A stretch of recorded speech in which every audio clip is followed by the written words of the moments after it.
Increasingly, readers will view your report using mobile devices such as a phone. And so the layout that we've created here, which is designed for a screen, is not ideal or optimized for a mobile device. What's a good idea is actually to go to View and to go to Mobile Device or Mobile Layout and design your report for a mobile device. Then when you publish a main report, as we've done in earlier videos, it will automatically publish the mobile version of your report. And should the person choose to view your report on a mobile device, it will automatically let them see the mobile layout. So I'm going to go into Mobile Layout, got it, and create. Here's my mobile phone. So now I can create my dashboard and my population Europe and my population Asia pages using this mobile layout. So let's say we just start with, say, the page Europe population.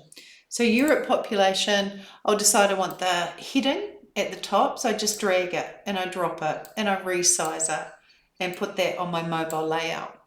Then what I want them to see, now I might actually pull that down a bit, is I'll put the back button up the top here. And again, I'll just resize it because I only need it to be that big.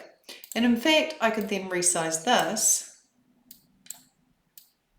and just pop this at the top corner. So there's my title and there's my back button. Then I want them to be able to filter. So I'll grab this little slicer here, maybe pop it on this side. And they can choose what year they want to work with. You can also format these visualizations for a mobile layout quite independently to the desktop. So I'm going to grab the table and add it to my mobile layout and stretch it.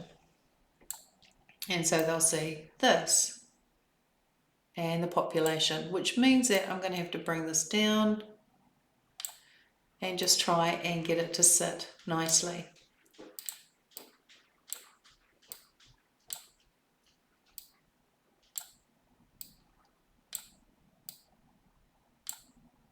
Yeah.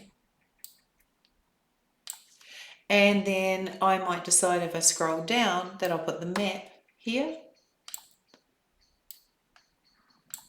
Scroll down and put the decomposition tree here. So you can see how you can add and resize elements on a mobile device. Do that for each page. If you want to get out of the mobile layout, just simply turn the button off and you're back to the desktop version. If I hit the mobile layout button again, I've gone back into this version and back out again. And so that's how it works. You've just got to do it for each page.